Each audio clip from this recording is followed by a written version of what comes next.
2, 1. You know, I might not be a lover or a fighter, but I might be a platformer. Ha cha cha cha. Landon did not like that one. Howdy, folks. I Tonight's. I really hope you're not recording our audio right now, so we have to redo this whole thing. He hated it that much. Howdy, folks. Welcome to tonight's podcast where we're going to talk about video game genres, specifically how they pertain to our tastes, what we like to play, what we grew up on, how that influenced what we play now. So, I wanted to kind of just break the ice with a simple question just to start us off. And the first game that you remember playing, is it among your favorite genres, like top 2 or 3 genres? Yeah. It is? Yeah. Definitely. I know for me, I think I could argue that it is as well. Trying to remember what would technically be my first game. So the for first good. the first game I can remember playing is Sonic 2. And that's So- a platformer and you like platformers, Yeah. yeah. I would say Yeah. like anything that's within like a super genre, so even if there's like a bunch of like large subgenres, I would still count it. Because for me, it's Super Mario Brothers 3, which is a platformer, and I would say that platformer, while it's not my top 1, it's still like top 3, probably number 2. If I'm going by like the major genres, it's my second favorite, so yeah. If we just make it easy and go by game, the first game I remember owning, which is Pokemon, then yes. Because fuck if I Yeah. remember what the first video game I played was at this point. If it's the Too first old for one you that. remember playing, that's good enough. Well, So, I probably played something before that. so yeah, I think that's pretty interesting. Like, I don't know if there's that many people that like their favorite genre is like not even remotely related to like their first video game experience. Like, I have to think that like when someone got into video games and like their first experience with playing something, it would get them to want to play more of that thing. I wish we kind of had somebody on here that like didn't go with that. Like, let's say it was like Jack and he was just like, yeah, my favorite game is sports games, but my first game was Sonic the Hedgehog 2. It'd be kind of like, All right, interesting. Jack, I mean- pretend you like sports games. Okay. Action. I mean, I do like sports games. He does like But you sports games. only like sports. Okay, Jack, character. Only like sports games. Okay.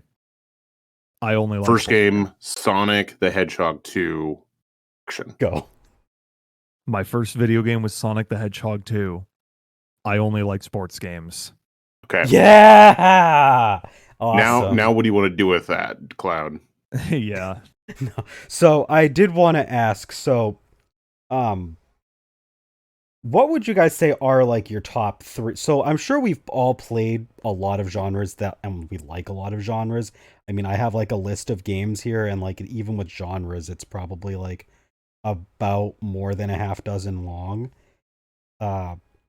Just for the ones I like, not just ones I played. But I would say like what out of the top 3 of those, it's really hard to pick like a top like 3. I know 2. I know obviously RPGs and platformers are like my 2 favorites. But I don't know what like a number 3 would be, because there's like just a lot of good genres. Like I've played quite a bit of different fighting games. I've played quite a bit of shoot 'em ups. I've played quite a bit of racing games, and like I like all of these kinds of games a lot. But like I don't know if like any of them would be like the one that would take it. I mean, I guess probably racing, because I still play lots of kart racers. I don't know, Jack. What would you say would be like your top 3? I'm thinking about it. Because there's a lot of good it's genres. It's tough to narrow it down to just 3. But I mean, platformers above all else for me. I mean, that's just my shit. But like That much is pretty obvious. after that, probably I want to say JRPGs, but the thing is like I tend to avoid some of them just because they're always really long. And I think that's kind of So I something guess, we can get into. Like, but that's kind like, of but the thing interesting. is like when I get into a JRPG, like I really fucking get into it. So I do really like JRPGs. It's just like dedicating the time to one What do you is think about difficult. like you think like rhythm games might be a big one for you? I mean, I know you like to play a lot of music games, I I but cannot deny it. I but I do don't love know. a What would you say? It's like a top three, or would you say it'd be I like I just was outside? I was kind of torn. I think I would probably say like action adventure That's a good for number genre 3. choice. Yeah, I mean, like, like stuff like Zelda, yeah, stuff like Zelda. but like, yeah, it's hard to say for sure, but like rhythm games are up there too. I like it's very hard to fuck up a rhythm game, and usually it comes down to the soundtrack. Yeah, But true. like a good rhythm game is always like a good time in my book. Okay, Landon, what would you say would be London? like your top like favorite?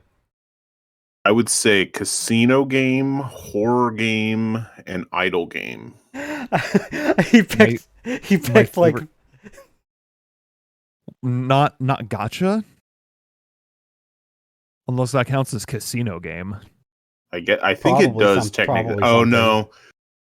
Wikipedia has it listed separate. Gotcha Oh, is a separate from casino because casino Ah, specifically yeah. like So it has to be like card. slots, that's Yeah, pachinko, that's blackjack, chips, video gaming, Landon. video gaming. video gaming. Um, yeah, that's separate. There's video gaming, and then there's video Video gaming. gaming, huge So, difference. so I guess I That's would funny. change my entire selection to um, photography games. You The oh, really into Pokemon Snap? I was gonna say, yeah, really big fan of Pokemon Snap and Fatal Frame. Like those are his only two series that he plays. Or Christian game. Ooh, true. I love me some The Bible The Bible game. game. The Bible game. What a classic. Classic. Never played it. That NES cult classic Noah's Ark or whatever it was. True. If I had to pick actual like things I like, I would say turn-based Japanese RPGs. I'm gonna go Real highly specific. specific on that Real specific. because if I said RPG, I would immediately also cut out like a lot of RPGs if we're Yeah. being real. I'm gonna be like my actual favorite genre would be like turn-based Japanese style RPGs. Yeah. I would I would say is like here Turn-based now Eastern RPGs. there are even like subgenres in that I would still like your strategy RPG, like your Fire Mhm. Emblems, your Valkyria Chronicles. I do like those, and I would say those are also like within the same bandwidth of like your Dragon Quests, your more traditional, or your like collectathon type RPGs, like your creature collector games like Monster Pokemon, your Tamer stuff. Digimons, yeah, Monster Tamers. So like even like my highly specific isn't even like specific enough. That's Let's true. That's dig fair. into it. Let's go even further. Yeah. This is to Um go even further beyond That's like Beyond your that number of a one. super pisser. of a Um super pisser. yeah. Next would probably be and then now I'm just going to go the opposite. I will say platformers. Yeah. It's kind of hard to whittle them down. Like I would we'll get into it cuz like I think I might have a preference when it comes to like which like platforms I gravitate to. I definitely I'm a little all over the place. It depends on my mood. And then after that, it is definitely a grab bag of whatever I'm feeling like. Because I could say I like puzzle games, or I like Hack and slash. strategy games. I like Metroidvanias. Like, Well, that would be under platformer. Remember, we had this whole conversation. true. It's true. Yeah, Metroidvanias are. You're like just sucking that up. We had a whole other Yeah. podcast where we talked about this. Yeah, we talked about it on our 2D platformer podcast. Go check that out. Anyway, yeah, that third slot becomes a little bit harder for sure. It could be like turn-based tactics. Um, for a while, I like tower defense games, especially like those shitty, cheap flash ones Really? that you could play. Balloons. Yeah, balloons where you're the monkey throwing darts and shit like that. I like real-time strategies like Pikmin, but I'm very specific on my real-time strategies. It's like I don't like all real-time strategies, so it's like I'm like Cloud, where it's like that third slot You is like very open. it's Pikmin, Age of Empires, and That's pretty That's much it. it. Yeah, I was Yeah. It's gonna say. the Age of and Pikmin, and that's it. We're good. that's all you need. But I really like those games. So yeah. Yeah. Yeah.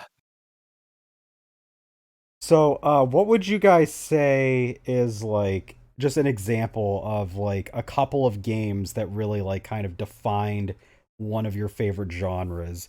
Because I definitely have to say, like, if I was thinking about it, so like here's a funny thing with me. So when it comes to RPGs, for turn-based ones, I mean it's a pretty obvious one. My first game was Pokemon Red. Because I'd never played a game in this genre before, and because in every other time I've ever played a video game, there was either a side-scrolling aspect, so as long as you kept going, more of the area would load, or if it was like a top-down thing, like I played stuff like Goof Troop, The Legend of Zelda, there was clear indicators of where to go to transition to the next screen. And even in like ratchet scrolling, like screen by screen 2D platformers like Mega Man, similar situation. There's like an idea of where you're supposed to go next. In some RPGs that are like top down view, that is not always the case unless you've played an RPG already, so you know. So I've said this story before, but I think it's kind of funny. My first experience with Pokemon Red, I didn't even know how to leave my house. Like, I figured out that the stairs allowed me to go up and down. I did not know that the carpet was the exit, and because it was just a straight box, I was just like, how do I get out of here? Like, is there more areas supposed to like pop out so I can see it? Like, where am I going? see, I at least got further than that. I just got lost trying to get to the next town. I mean, I eventually figured it out, obviously, but no, like, Well, sure. I think I probably spent like a good solid like 10 minutes not knowing where I was supposed to go. Like, it's a core memory, so it has to have lasted a substantial amount of my day when I first picked up the game. Um, but yeah, that is like my main thing for like turn-based RPGs. But I have played a decent amount of action RPGs, and the game that actually would start that would be EVO: The Search for Eden on the Super Nintendo. Kind of a deep cut. That's a pretty lesser known game, published by NX, actually, fun fact. But you play through different time periods as some creature that lived in that time period, and then you can beat up the other like creatures of that time period and then eat them and then evolve into supposedly stronger forms, and then you fight a boss at like the end of each era, and it's really weird. I don't know how else to explain it, but apparently I really like the idea of killing enemies and then augmenting my character based on what I killed. It's just, custom robo or I should your probably play Custom Robo. I haven't played it before. Mobile Suit Gundam, Really, I haven't. your goddams. Where you can like beat up someone in your goddams and you take like one of their parts. But yeah, so like that's just as an example, like how I got into uh that specific genre, both from the action and the turn-based perspective. And I also played like some other like weird ones, like I played Threads of Fate on the PS1. That was an action RPG, but it was like kind of like hack and slashy. It's weird because you go through like these tiny, like bite-sized areas, and it's 3D, but like it's kind of a small scale game, so it's more like going point A to point B. But like you level up your HP and MP based on like using your magic to actually like use your magic points to do stuff, and then you would slowly increment it, and then like you would get more HP just by taking damage. It was weird. So like if you really wanted to, you could just like sit in the first area and just like have the enemy beat up on you for a bit and just have your like max HP just gradually increase. That's weird. It is weird, right? And then the only way to increase your attack and defense is to like get the money, and it's expensive by the way, to buy these upgrades at a shop. It was very basic. I guess it was an action RPG, but it was much more heavily just like the hack and slashy aspect and less so the RPG because very weird, very basic. 90% action. But I mean, it would introduce me to like more stuff like Kingdom Hearts later down the line where it's a little bit more involved, so Al did make a correction for my earlier comment when I was talking about the goddams. the Gundam Breaker Specifically, games. the goddamn Breaker games. Yeah, fair. Oh, Jack, what was your like first like few exposures to RPGs? I think that's kind of an is it Pokemon or is there more? It's Pokemon, yeah. It's Pokemon. I've told this story before, but I got stuck trying to set the clock in Pokemon Ruby. Yeah. Didn't know how to do it. Had to have a friend help me. But once I figured out like basic shit like pressing A on something interacts with it. Yeah, I figured it out. Do you know how analog clocks work? It wasn't the clock itself. It was literally pressing A on the clock to set it. And then once I set the clock, actually confirming it. Because if I remember correctly, you press B once you're done to like back out of it. I think instead so, of yeah. like, and I for some reason just had not occurred to me to press B. I was a stupid child. I was just hoping you were dumb enough that you didn't know like how to tell time. No, I know how to tell time. I'm pretty yeah? sure I'm pretty sure I knew that at that age anyway. What time is it on my hands right now? From my perspective or from your perspective? I was gonna say that's a question. I don't know. Which I don't know. Which hand is the little hand? This one. This one. From your perspective, it's 4 p.m. or 4 a.m. I don't know. From my perspective, it's 8. Yeah. You win this round. Like 4, 8, or yeah, something like that. Yeah. Did you play any non like turn-based RPGs early on, or was it like mostly like Not really. Not that I can think of. I didn't really get into RPGs as a whole beyond Pokemon until I was probably a teenager, honestly. Yeah. I mean, that's kind of for me. Like, I mean, I mentioned all of these action RPGs, and I played more of those when I was younger. Yeah. But I didn't play more turn-based stuff until probably when I jumped into Final Fantasy VII for the first time when I was 13. That, or maybe I played Mario and Luigi Superstar Saga before that, but it's probably Final Fantasy VII. But like it was around that time when I like became a teenager. Basically, I went from playing a lot of like I definitely took a huge turn in what I was playing, because I went from playing mostly platformers with some Pokemon, a lot more racing games at the time. Like I was playing stuff like Need for Speed a lot. I was playing some Gran Turismo. I mean, obviously I had Mario Kart. I was playing that magical racing tour Disney game that I've mentioned a couple of times here and there on the channel. I've played a few other games that I can't really remember off the top of my head. I think there was like a Looney Tunes racing game as well on the PlayStation. So I was a big racing fan, particularly kart racers. I haven't played as much of them since because RPGs take a lot of time, and I've realized that I like the strategy elements and the numbers of RPGs, and I gave up on some other genres, and I guess racing was one of those genres that I was like, okay, I'm done playing as much of these. I did also used to play a lot more sports games before I got into RPGs as a whole. I did too, actually, but like when I was a kid, and I mean like a young kid, when I was like fresh into my GameCube era, um, I most of what I had early on was like sports games and racing games because those were the games my dad bought, and he those are the games he wanted to play, and I was like into them too, but like I would say I like most of what I really liked genre wise was like Pokemon at the Yeah. time. Uh, yeah. Let's just keep talking about RPGs though. And how did you really like? Beside, like, was there anything else besides Pokemon that you played like at the time? What was the I first was time you played Paper Mario?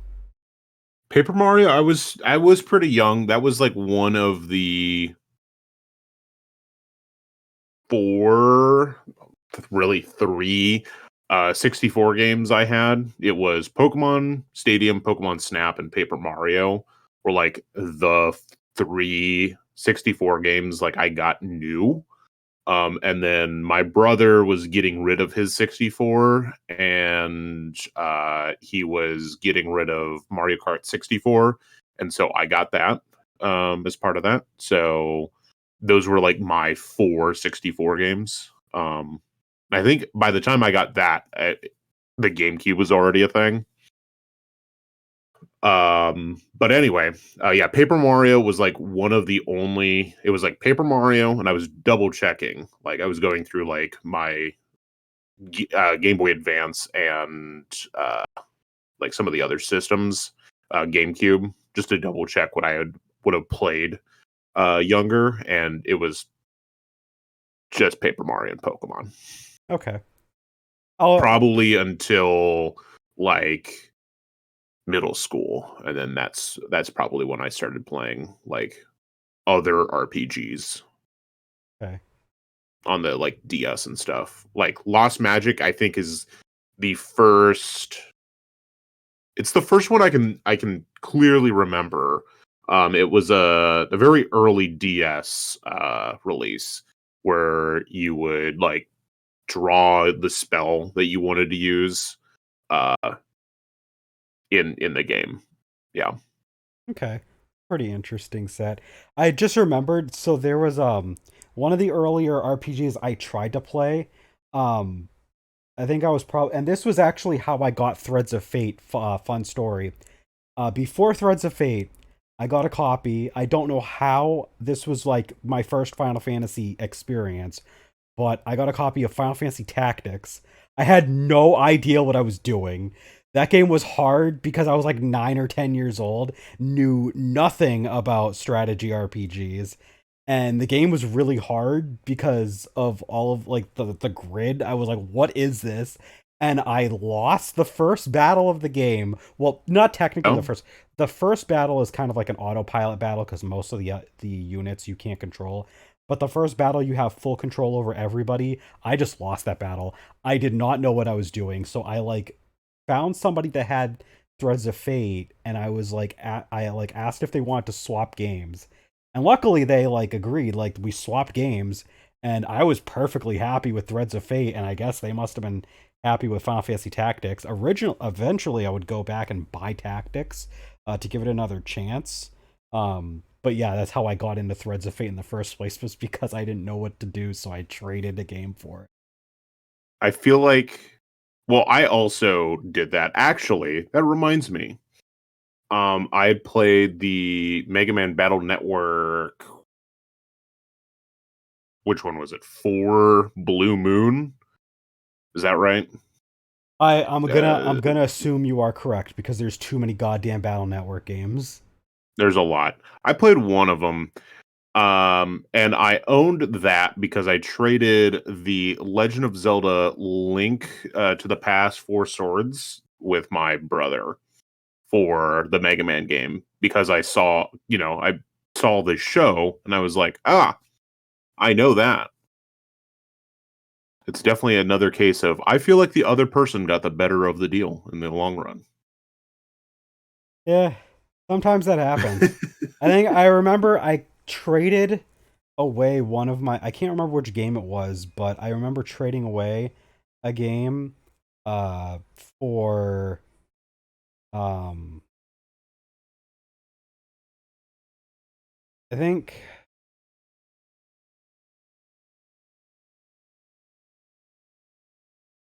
I don't even, I think I remember, I don't remember what the game that I traded away was, but they had given me um I want to say it was like the Banjo Pilot Game Boy Advance game, and it wasn't all that great. Like I remember playing it and it was like fine, but like, you know, I was enjoying it as a kid because it was like, oh, I got this game that I traded with another kid, but the parent never okayed the trade and I got back the game that I had.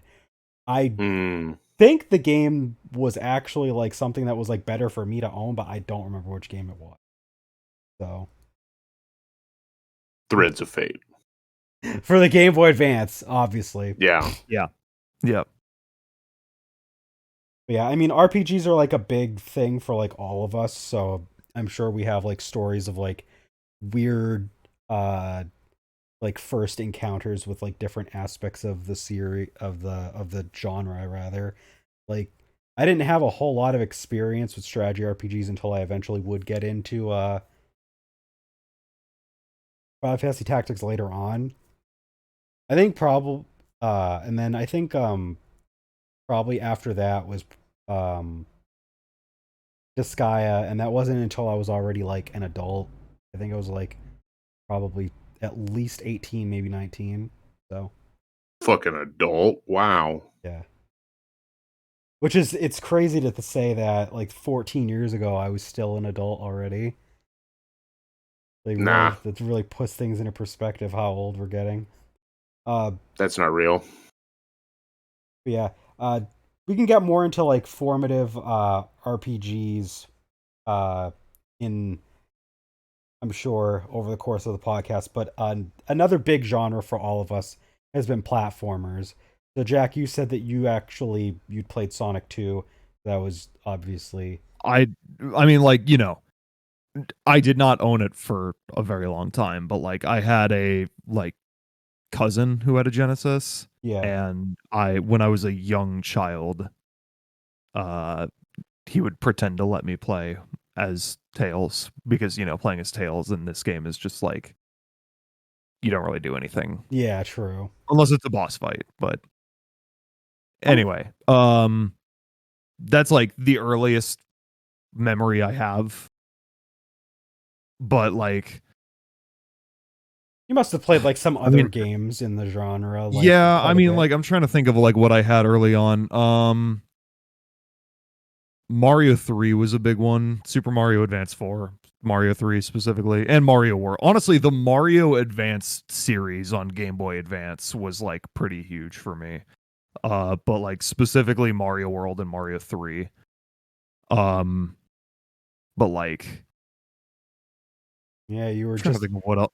we were Trying to think of, on, oh, Sonic Advance. Sonic Advance was huge for me as a kid. okay. Like all of those games. I say Like I loved those. we're only 3 years apart, but that 3 years is all it took between the Game It's Boy Color and the Game Boy Advance. So like you grew up on a lot of Game Boy Advance stuff because of that. I mean, the Game Boy Advance was the first system I ever owned, so that's like what I was playing a lot of games on when I was a kid. Yeah. Um so yeah, like Sonic Advance and the Super Mario Advance series were pretty big, and then, all of the fucking Sonic GameCube games Oh as yeah. a child. Oh yeah. Like you could there was so fucking much you could play on the GameCube as far as Sonic goes. You had Sonic Adventure DX, you had Sonic Adventure 2 Battle, Sonic Heroes, Shadow the Hedgehog, fucking Sonic Mega Collection, Sonic Gems Collection, uh Sonic Riders, although that's a different genre, but like platformer wise, that's still a shit ton. Yeah. Practically the whole series at that Honestly. point. I was gonna say at that point, except for the stuff that was locked to the handheld titles, specifically Yeah. Game Boy Advance. Yeah, I Yeah, mean, I but don't. that's still only like 3 games. Yeah. That goes to show just how eager Sega was to be like, all right, put Sonic We're done with everywhere we can. we're done with consoles. We're putting Sonic everywhere. Yep. I definitely played a lot of Mario 3. That was like my first big platformer. I played a lot of Sonic 2 and Sonic 1 because I mentioned this before, but my sister had like this value pack cartridge and it has Sonic 1, Sonic 2, and Dr. Robotnik's Mean Bean Machine on it. Uh, More on that later. But the next platformers that would really get me into the genre was actually on the PlayStation, because when my family got the PlayStation, our first games were Crash Bandicoot 2 and I think the original Spyro the Dragon. Um, they were definitely like games we got around the same time, and I remember playing those a lot. I did play the first Crash game quite a lot too. Never actually beat the first game. I don't even remember if I beat the second game, to be honest with you. Uh, the third game I did never actually get to play a whole lot of. I think I had borrowed it. But I was so into Spyro the Dragon that like I didn't really play that much Crash after. I like got more into the series and they released a new one every year. So like I was just like, what's a Crash Bandicoot? I want to go frolic around these weird worlds of this purple dragon. Uh, those and I guess I don't know why I have such strong memories of playing one of I think it was uh Kirby's Dream Land 2 or I'm pretty sure it was Kirby's Dream Land 2 because I remember playing it on the on I believe a Super Nintendo with the Super Game Boy accessory. So that was like an early platformer that like really clicked with me, which is probably what eventually got me to pick up more Kirby games like later on. I just remember I was like at like a cousin's house or something, and like he had it hooked up, and I was like, "Ooh, video game! I want to play video game that I don't have." So they let me play it. So it's like those five, they still stick with me to some extent. You got your Spyro, Crash, Kirby, Sonic, Mario, bunch of different consoles across those two. Mm-hmm. I mean, I would say this easily the ones for me that stand out as like early were Mario and Sonic. I remember watching and playing the early Spyros. I watched uh I guess it was a stepsister at the time. No longer. Um did they get married? I guess they got married. I don't even remember. It was very short lived. Anyway, Spyro, when we went over to that house, they had he had two like older daughters who like one of them played a lot of Spyro, Oh, and so and then I remember playing it at like your grocery store. I'm pretty sure I talked about this when grocery stores had like the play areas, right, or yeah. like when your dentist had like a system. I remember like one of those had like a PlayStation with a Spyro to play. So I do remember playing Spyro on those or watching people do that. But I never really got into Spyro myself, which I don't know. I guess it wasn't Pokemon, so I did not prioritize it growing up. I've So always, it's not yeah. Pokemon. I don't need it. You never come off as like a PS1 guy. It's because I'm definitely not. There you go. Simple I answer. it, and I have nothing against the PlayStation, Like, Yeah. there's a lot of good games, and I recognize a lot of good games that came out on the PlayStation. Castlevania Symphony of Night, Chrono Cross is like a solid one. You've got, the early Resident Evils all came out on PlayStation, but like, Just I didn't own a PlayStation 1. I didn't even have like my stepbrother, who I would say is like one of my bigger influences where I get a lot of stuff I like. I don't really remember him playing a PlayStation 1. He played a lot of like, they had like a Genesis and a Nintendo, either Super Nintendo or NES. He had a Nintendo 64, which is why I really got into Paper Mario. And he had a GameCube. And then a PlayStation 2. I remember him playing Twisted Metal on that. That one stands out a lot. But like PlayStation 1 was just not something I really remember, like, just in the vicinity. So it just never stuck with me. Me neither.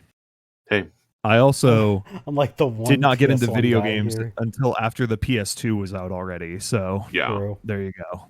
It's like my PlayStation was a PlayStation 2. So Yeah. It's funny too though, because for me, like I would definitely say that like the 3D platformers especially, I had more formative experiences with PlayStation 1. Because like there's some really good 3D platformers on both systems. I mean, for if you're looking at the N64, you've got Super Mario, you've got the Banjo-Kazooie games, uh, just as an example of a couple. And then on PlayStation 1, you've got Crash, Spyro, or Ape Escape. So like you have this like no matter which system, you were going to have like an incredible 3D platformer to play. No matter what. I happen to be somebody that like leaned more towards PlayStation because I'll say outside of Mario 64, didn't play a whole lot of N64 3D platformers. And I know there's a lot more. Like I mean, obviously you got Donkey Kong 64. You've got I'm trying to think of ones that like did not come out on both systems. Because, I mean, there's stuff like Glover, which would end up coming out on both systems, and apparently is better on the PS1. I don't know. I didn't play the PS1 version. I played the N64 version, and I didn't get very far. I don't know why I brought up Glover. I think I remember trading my copy of Super Mario 64 for Glover. That was a really bad deal. That was a really bad deal. No, Cloud, that's an incredible deal. that's an incredible deal for someone else. Yeah, somebody else. Not for me. I gave up Super Mario 64 for fucking Glover. That's fucking hilarious. And I think, classic trade. and I'm pretty sure I kind of stopped playing N64 after that. You know? yeah, that makes sense. Like, or at the very least, I didn't play any more platformers on N64. Like, I played Legend of Zelda: Ocarina of Time. I played Smash Brothers. I had already played a bunch of Mario Kart 64 before I had played Glover. So, I think I played like Mario Party 3. That's about it. Like I didn't bother with 3D platformers on the N64. Thanks, Glover. I mean, yeah, thanks Glover. You played Peak. There's no reason to play anything inferior. True. Jack, you're more of a 3D platformer on N64 guy. I mean, I didn't have a 64 growing up, but I had a friend who had a 64 growing up, so I would play games on that. Is that how you play Banjo-Kazooie? That's how I played Banjo-Kazooie when I was a kid. I mean, Banjo-Kazooie, Mario 64 is a classic, even if it's not my favorite. Lennon gave me a really dirty look when I said that. No, that was Cheese was trying to like climb on top of me. Oh, okay. Yeah, but I mean, I said Mario 64 is a classic, and you were just like, Well, we already got a Why would you spoiler for say that? we got a spoiler for the 3D Mario podcast. Um. Oh God, no. Let's never do another podcast. Hey, I mean that one would be. Ever. This is the last episode. Thanks everybody. All right, we're done. I guess. It's been a great time. Yep. Bye, everyone. Okay, bye. Yeah. Trying to think of other. I mean, Donkey Kong 64. I played a little bit of. I can't remember too much else, like platformer wise, on the 64 that I had a ton of experience with. I think it kind of like Kirby 64, but that's a 2D platformer, Yeah. not a 3D. I was gonna say it kind of like Drawing a blank on anything else. I do think that with like 3D platformers, there's a lot of like early parts of the following generation that like come into play for that sort of thing. Because I mean, Yeah. you have stuff like on the GameCube, as you've already mentioned, you've got Sonic Adventure 2 Battle. You had because I mean, let's be real. Even though like there was Sonic Adventure and Sonic Adventure 2 on the Dreamcast, I think the majority of people who that like we've at least the majority of people I talked to that played it back when it was on the GameCube. But you got Mario Sunshine. On the PS2, True. You've got the Jack games, the Sly Cooper games, the Ratchet and Clank games, which I think is really interesting. That like I feel like each one of us leans towards one different of those three. Like I know that Jack, you've played a lot of Ratchet and Clank, but you also were like pretty big on Jack, right? I mean, it's hard to choose a favorite between the two, at least in terms of like the PS2 games. I mean, I'd say overall I probably like Ratchet more, but like that's including like the future games on the PS3. So right. But if you're talking like strictly just like, the PS2 games, strictly just the PS2, yeah. I mean, I love the Jack trilogy and I love the Ratchet trilogy too. So I mean, but like, I would, if I had to choose between the two, I would probably pick Jack, but just as a whole, I don't know. I don't know. Just the PS2 games. Just the PS2 games. Just the PS2 games. What would you say you left a bigger impression on you at the time when like you were growing up playing? Honestly, probably Ratchet and Clank. Okay. Like thinking about it. Yeah.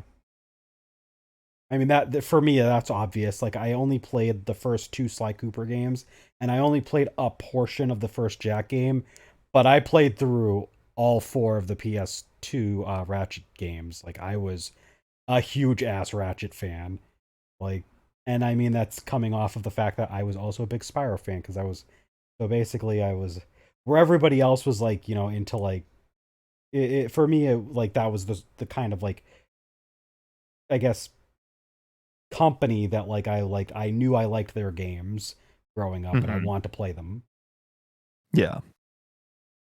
It's just crazy that like you have just the sheer variety and like how many classic games you get from like 3 different mascot franchises had each 3 games, like 3 main series platformers on the PS2.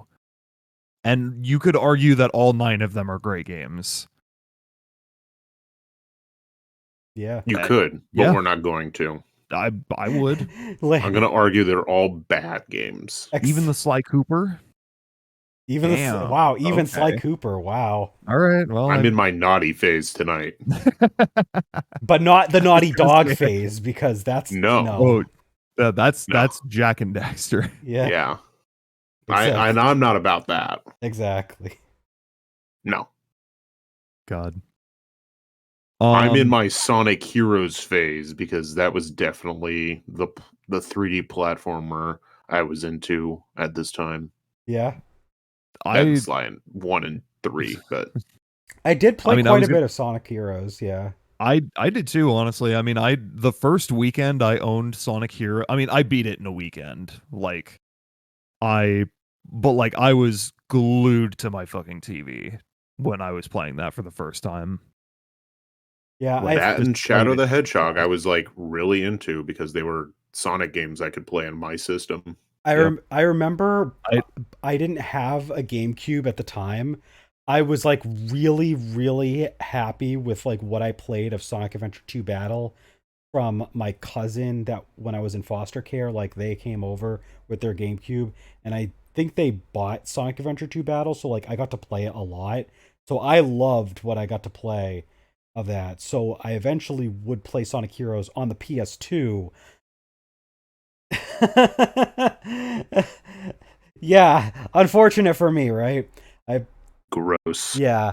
I think I also played Shadow the Hedgehog originally on the PS2 as well. Again, Gross. gross. gross. Exactly. Gross. Uh I Thank God I I have eventually played them on GameCube. I have a funny, not a confession, but like I don't know if I've ever shared this before. My mom would not let me have Shadow the Hedgehog when I was a kid. That's funny. Hell yeah. That's funny. Even though I was 10 years old when the game came out and the game was rated E10 plus, she said no because he was holding a gun. I surprisingly I got that as a birthday gift from my older half sister. Huh. I think that's the only reason why I got it, because I'm pretty sure my mom would have done the same thing. Here's the Yeah. funny thing. My mom actually didn't care. I remember I had played a bunch of Sonic Heroes, and I got really excited because I was like, "Mom, this game has the character I really like from this other game. Can I have it?" And I guess I got it. Like it didn't take much. I ended up getting it. Me and my I fucking stupid little, 13-year-old Sonic autism phase. I love the shit out I of that game.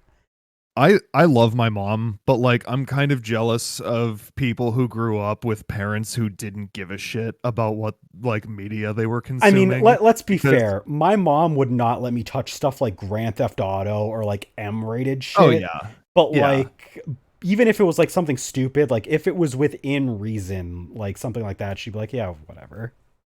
Yeah.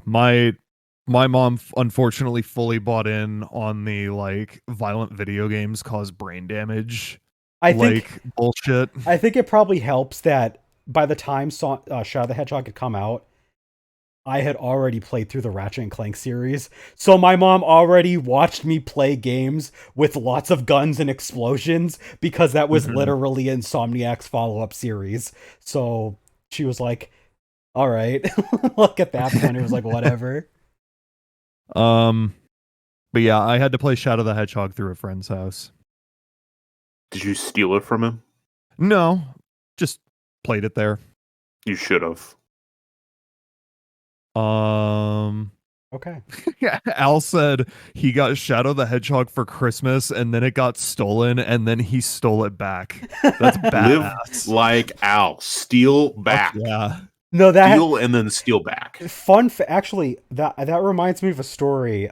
So going back to like the RPGs, so like I was big into Pokemon Ruby when I had that game, and this was before I even got a Game Boy Advance SP. So this was like early Pokemon Ruby period. Like this was before Fire and Leaf Green even come out. Like I was 11 years old for sure.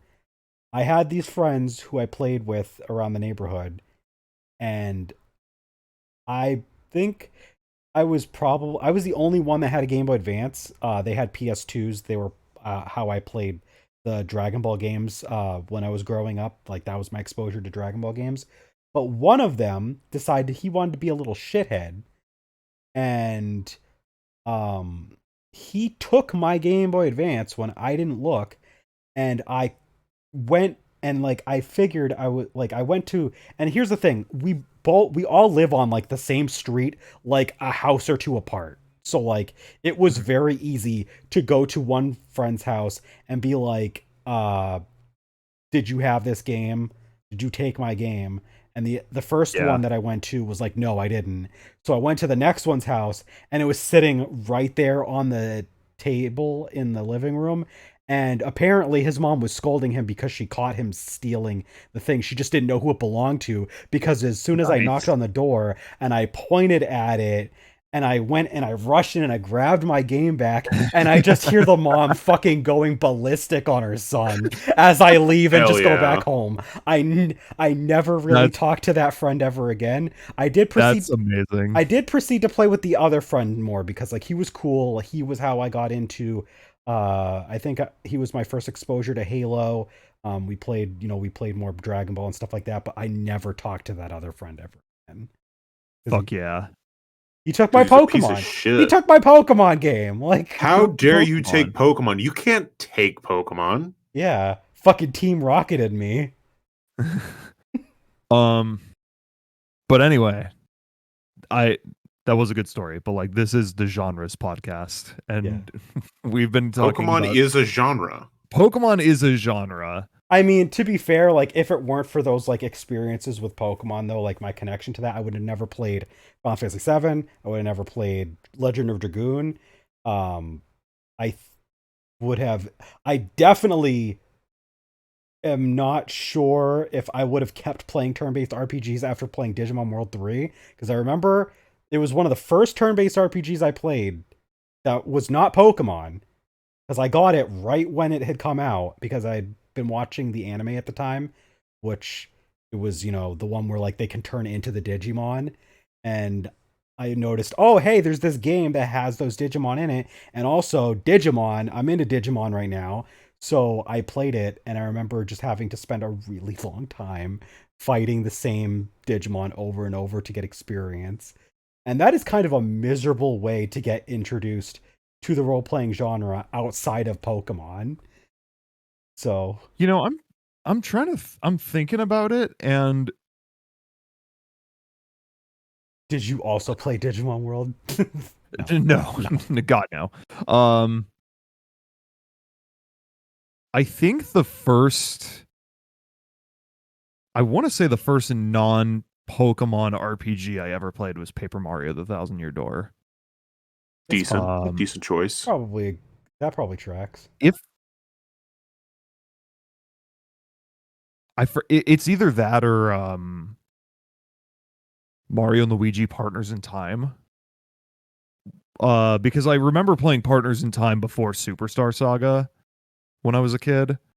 But like the first, like, I guess, like traditional JRPG that I like, non-Pokemon traditional JRPG that I ever like played to completion, I think was Chrono Trigger on the DS.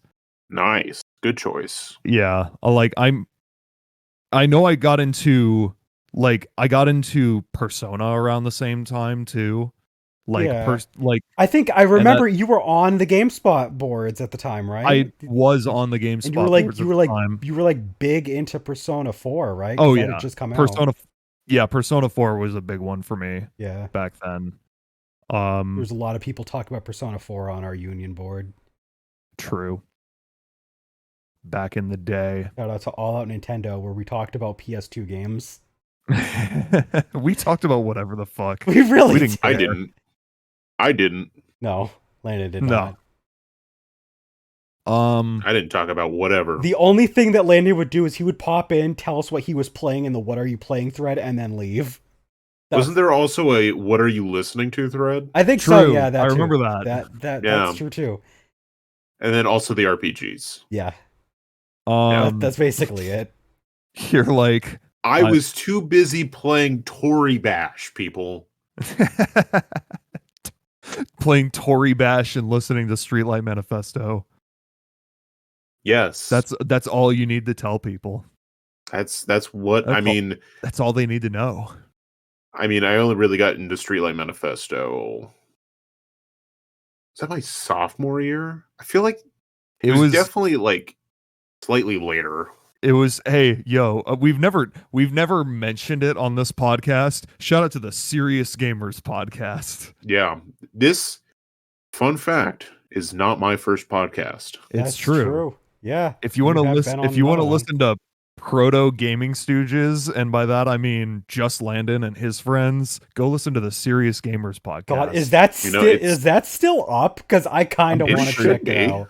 I'm pretty sure you can still find it. That's awesome. It would be on my personal YouTube channel, I and that's think. spelled letter C.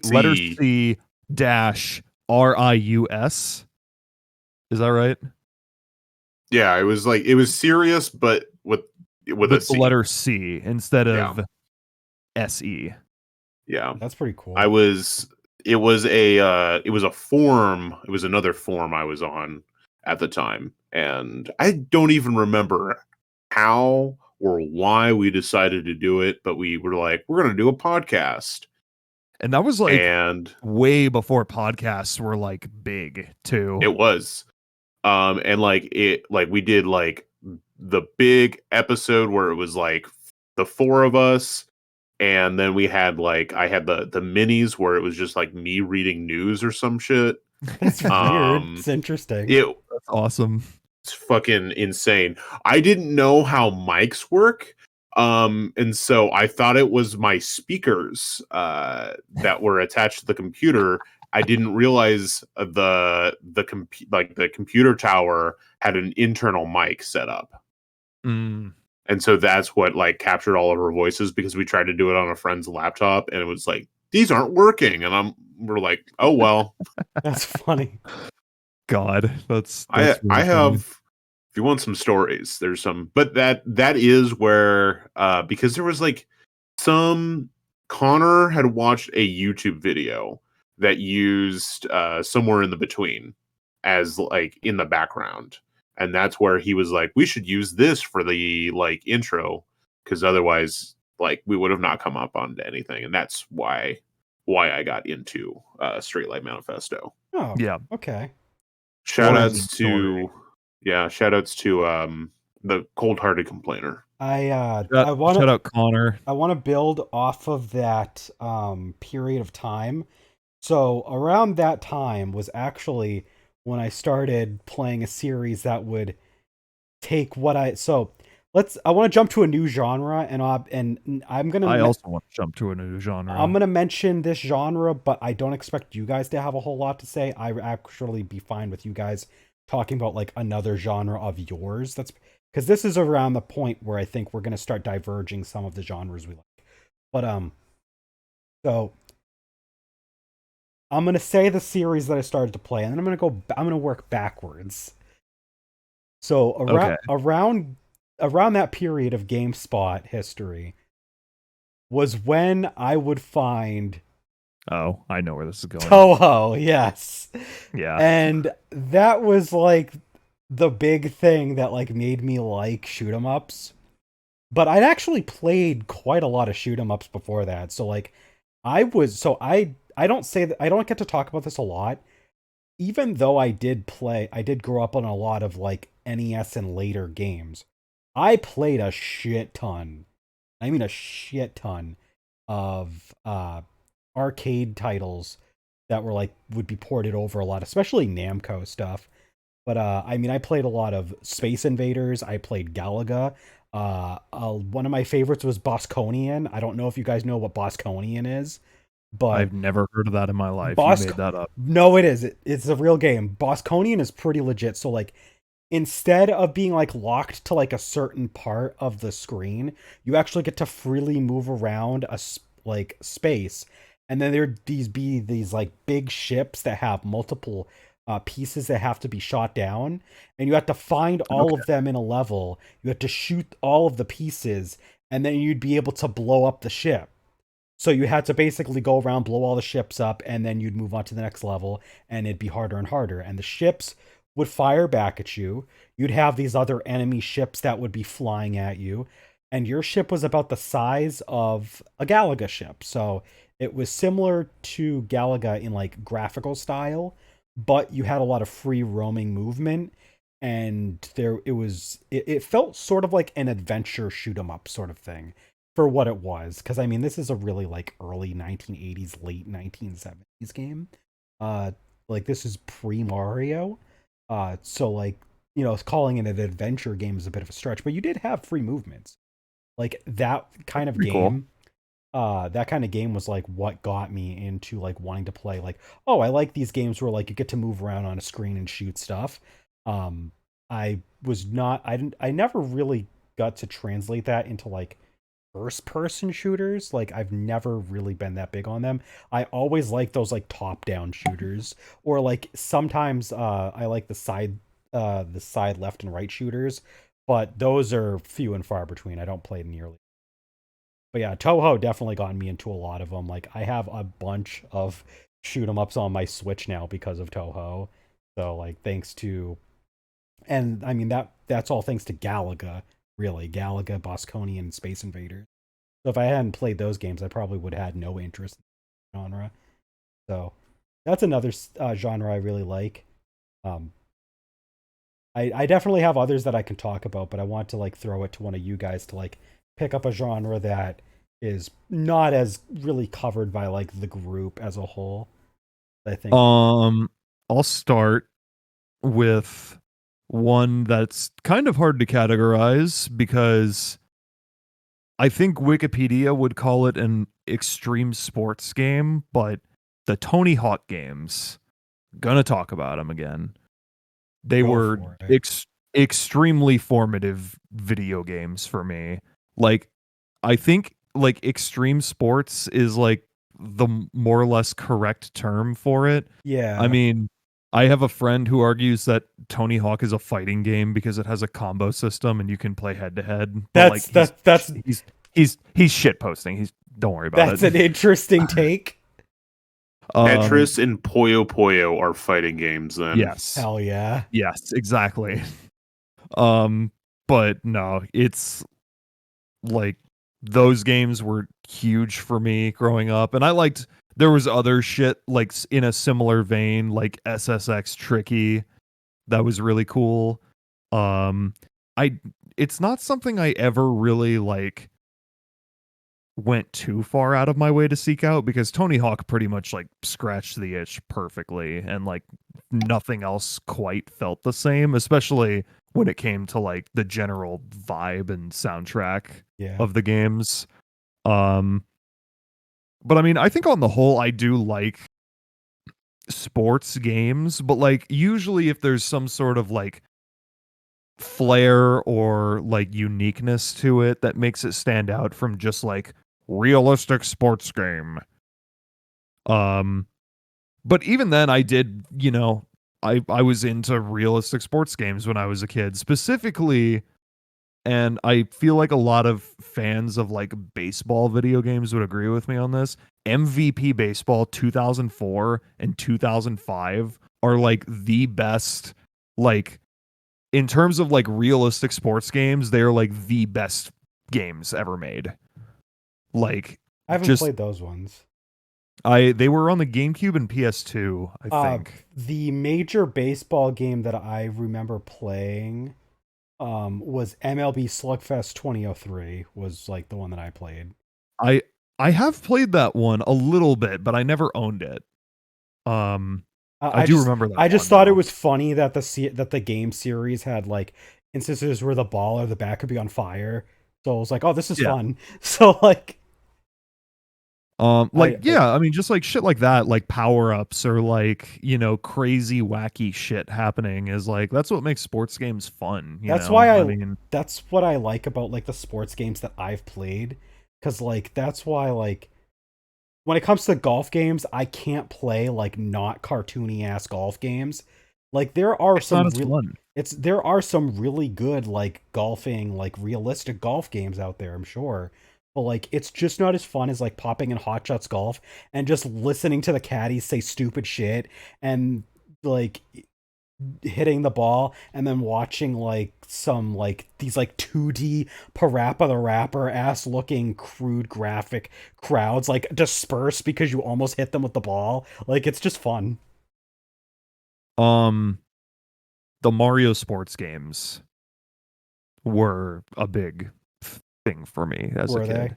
Like, oh yeah, like Mario Super Slug or Mario Superstar Baseball is the GameCube one. Mario Super Sluggers is the Wii game.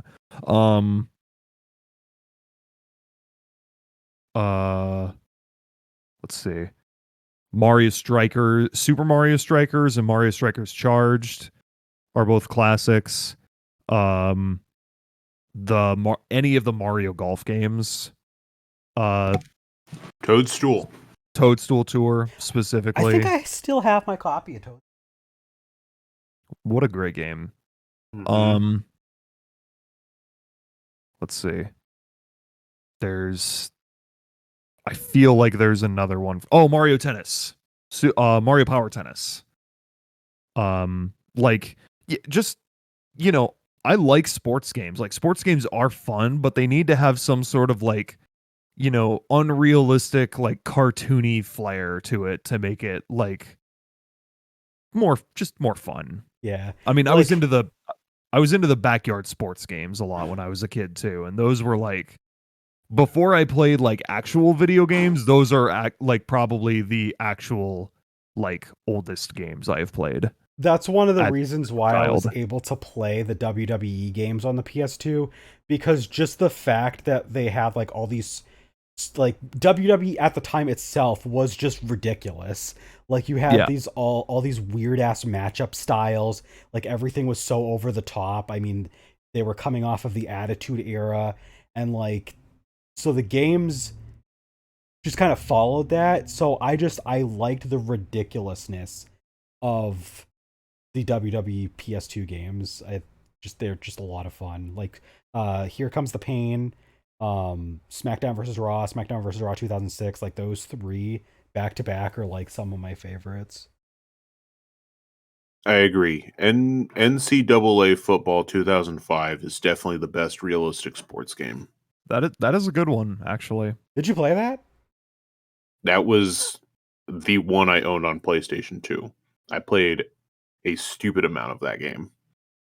Trying to think of MLB Power Pros. They still fucking make those games in Japan, but they've only ever localized 2 of them to the United States, and it makes me sad because they are like actually really fucking good baseball games.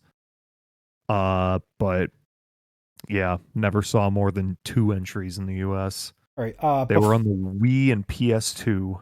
Before we jump to Landon giving us a genre that's more unique to him, um, Mm-hmm. we'll go with this first because you already have it out, but we're going to do our housekeeping that we usually do. Just take a bit of a break from the conversation. But Landon, you already have Tillamook. Wow. Way to not just throw it to me on the genre so I can make a joke.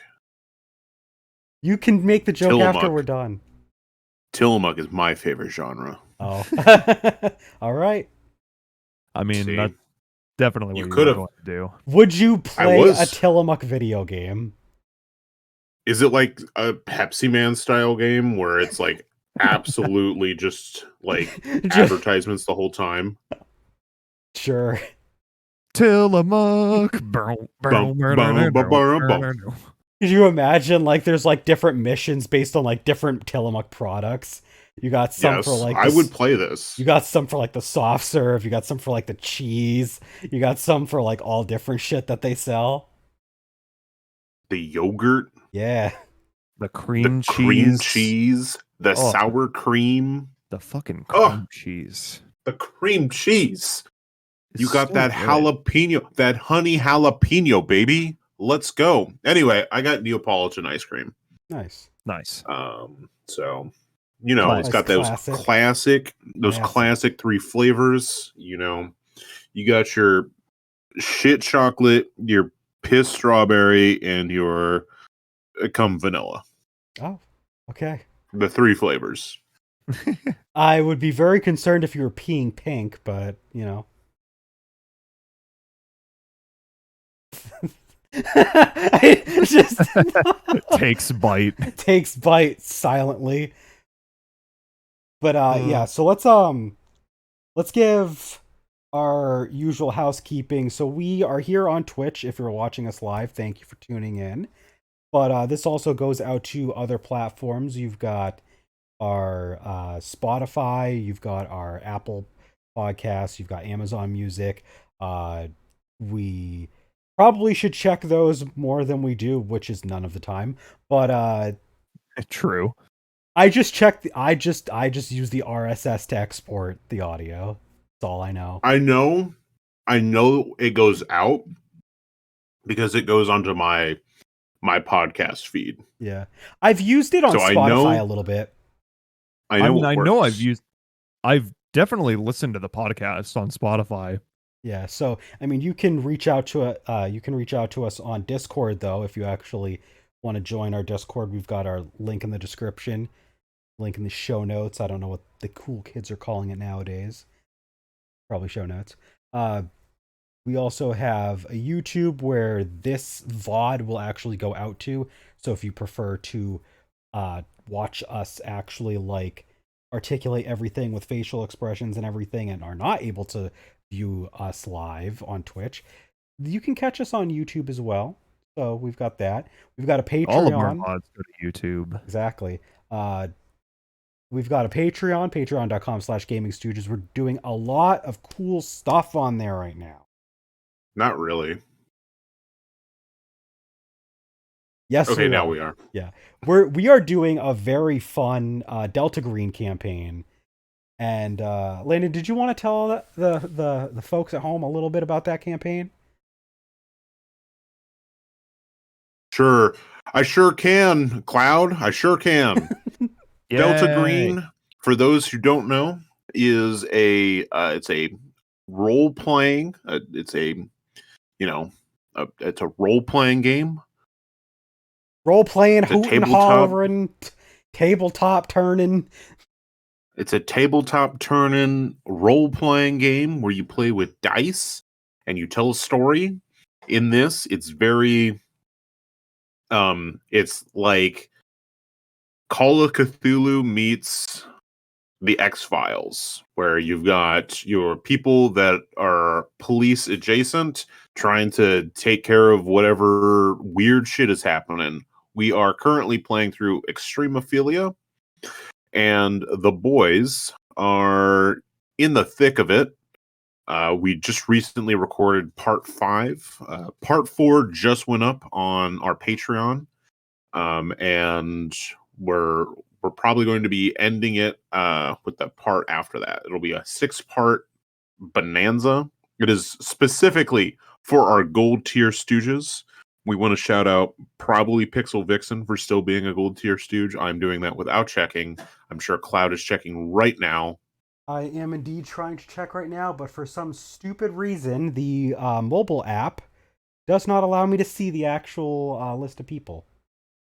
Well, it's probably Pixel Vixen. Yes. Yeah. He is our gold tier Stooge. I've been really enjoying running Delta Green. I hope these two have been moderately, engaged slightly in the story that they're telling. I've been entertained. I've been enjoying it. I always forget when we're going to actually do the recording until like the night of, when Landon's like, okay, guys, ready for Delta Green tonight. And I'm like, shit, I forgot about it. But that's why he does it. But when we do it, I do have a good time. It's true. I purposely say, and I might say it vaguely, I'll say, I'm going to be home and ready by 5:30. Yeah. And that's my cue for like, yeah. And then I'll be like, it's not Wednesday. Yeah. And then I'll be like, wait a minute, what? Yeah. So, but yes, it's been a lot of fun. I've been toying with some ideas of how we can make it available for people that are not, gold tier Stooges. Patreon has ways to sell things, so maybe after it's done, we'll package it with Last Things Last and have it available. We might also talk about other ways for it to be uploaded down the road. But as it stands, it is a lot of fun. Yeah, they've been doing a really good job with it. I'm excited to see how it ends, honestly. Yeah. We also have a lot more stuff on there. We've got a bunch of different tier lists. We've been going back and forth to various generations of Pokemon and ranking all of the Pokemon in that generation. We have done the first 3 so far. We're going to come back around for Gen 4 when we do a Gen 4 podcast. We've been doing this thing now where we just kind of do them hand in hand. We also have one of our first ones was Tales of the Collection, where we just showed off a bunch of games that we own and talk about them. So we've got we've got a bunch of other stuff on there too. We got like a Kirby tax alignment tier list, tax alignment chart. If I forgot that we did that. that was a really interesting one, to be honest. So yeah, and like Landon said, when we do certain sets of content, we'll probably package that together as we finish compilations and put them out. So even if you are not a gold tier Stooge, you can get delayed access to all that content for decent value. But if you are at the $6 tier, you do get all that stuff just right out. You get the shout out, of course. You got Pixel Vixen supporting us at that tier. But even if you're just a silver Stooge, you also do get to vote in our polls, and you help decide the direction of the channel's content. Right now, this episode we're doing actually literally voted on by patrons. I was kind of surprised that this was the winner of the poll. When the poll went out, I was like, I'm pretty sure Console Wars is going to win. I'm pretty sure we're going to end up talking about Super Nintendo and Genesis first thing. And no, people wanted to hear about our preferences for genres, so here we are talking about it. Speaking of, though, I wanted to get back to Landon. Landon, it's your turn to actually give us a more unique genre for you and how you got into it. It was the Tillamook ice cream. That was it. Yeah, that was. I was going to say was Tillamook ice cream. That's all you got. And I can talk about another one if you. I mean, Landon's got genres I'm sure he likes. I mean, he likes a lot of like, block puzzle games, specifically Tetris, but still, he's got rhythm games. I've never played a video game in my life. He's like, what am I doing on this podcast? Mr. GamingStooges is a fraud. It come out. Mr. GamingStooges is fraud. Let's see. I mean, I'll talk about one that is kind of there in my life. It's definitely not a big one, but there are some games in it I like, and that would be like, even if we just go like shooters in general, like first person, third person, Yeah. like I would say that's not a genre I'm super into. More than me, anyway. But there are like the smallest handful of games that I have come to enjoy over the years. True. And I don't even remember what I guess maybe the thing that sticks out the most is Metroid Prime, and watching my brother, like specifically the room where the ghost Chozos come out after you get the X-ray visor, and it's the giant, like the big statue that like throws you. No, I think it was the room I am thinking of is the cylindrical room. Oh, okay. Yeah. I remember. The giant cylindrical room where you have to do a lot of vertical platforming. Like, yeah, that's the room that like comes to my mind when I think of like my first experiences experiencing Metroid. Is that room with the Metroid, like with the X-ray visor. Nice. And I think because of that, I was like, I got into Metroid because of that. And it's like sort of the pass when it comes to first person shooters, but I don't really play them at all. Titanfall 2 is like the exception to the rule. Titanfall 2 is good. Titanfall 2 is an excellent, it has a really good story campaign. Yeah. It's sad that... I mean, you played a couple of the Borderlands games. Borderlands, but those are more in the, RPG side of it, because they definitely, They are heavy RPG elements, yeah.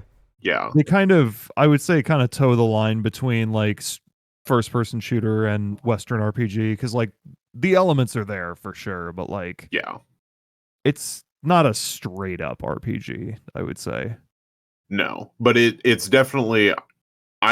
When I think Borderlands, I really don't even think about it as a shooter, which is weird. Which you could say the same for Metroid Prime games. They're not really...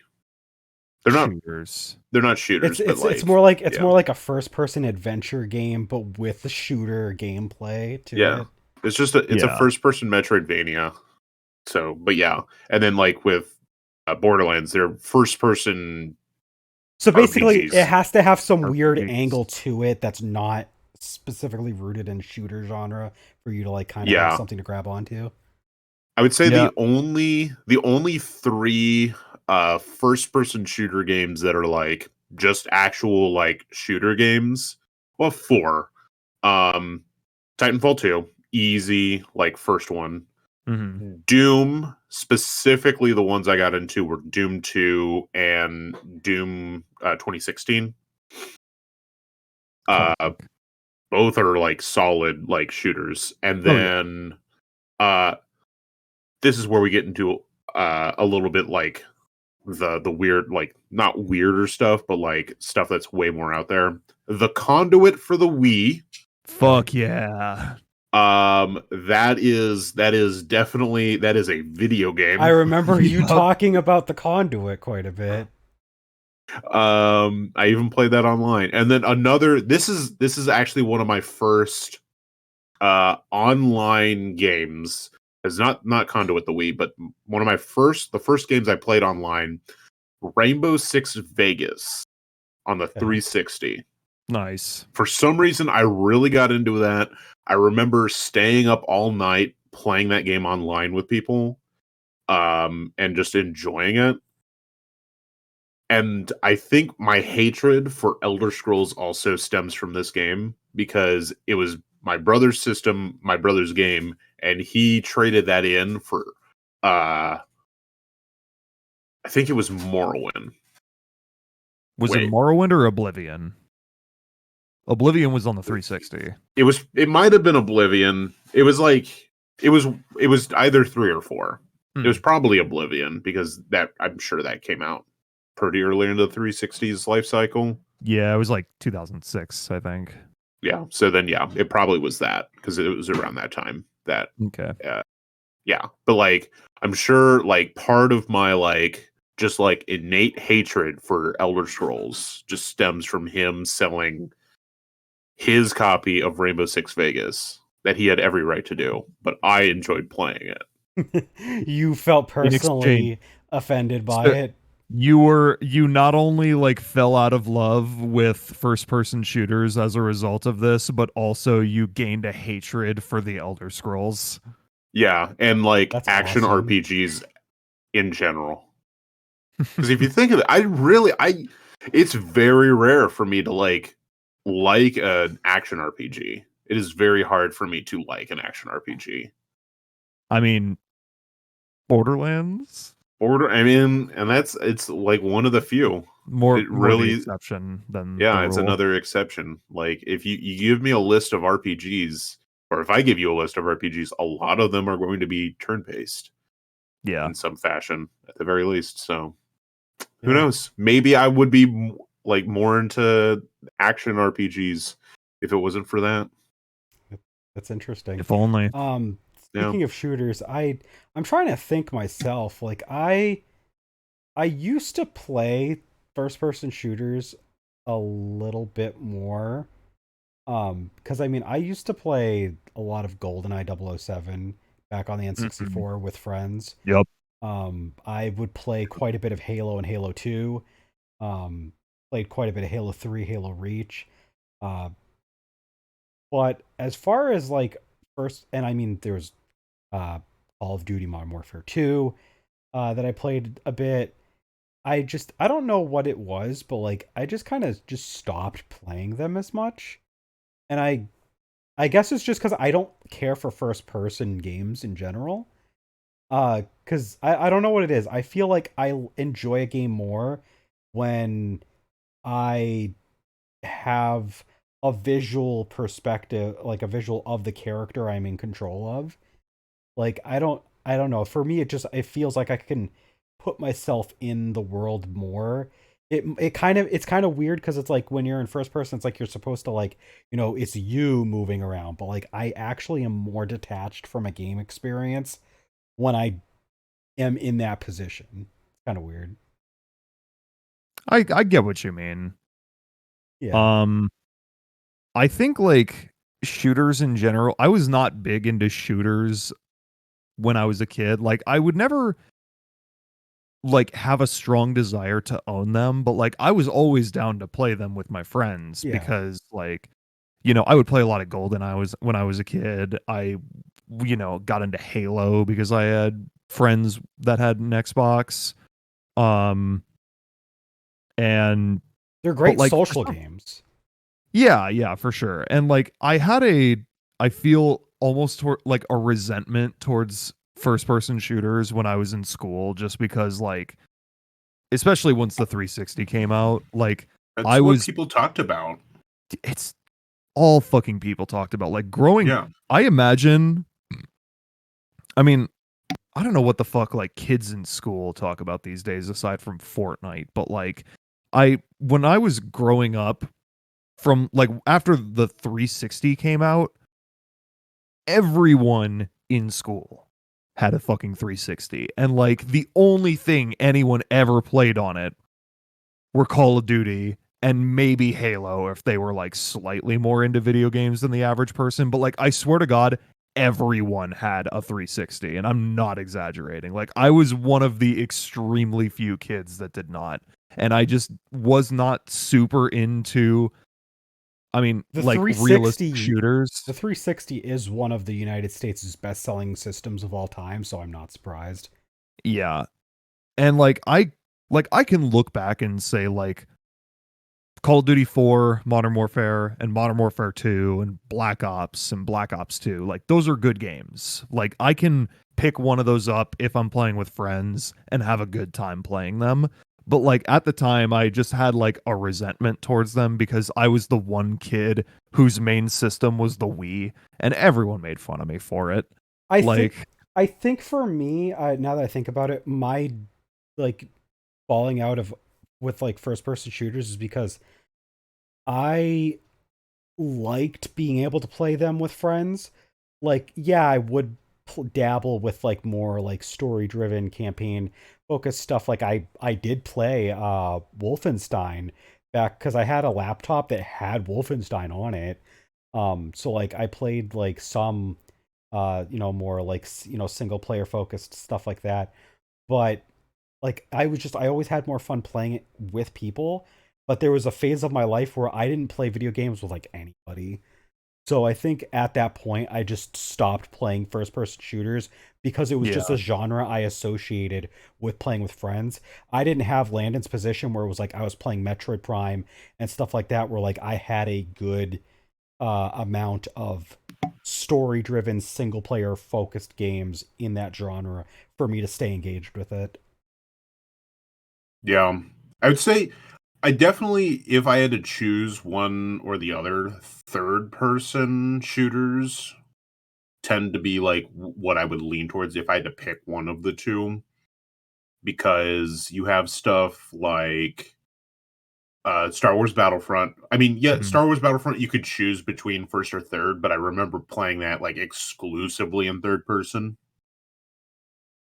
Uh like some of the like later Resident Evils, Resident Evil 4, 5, 6 are all um whew. You good?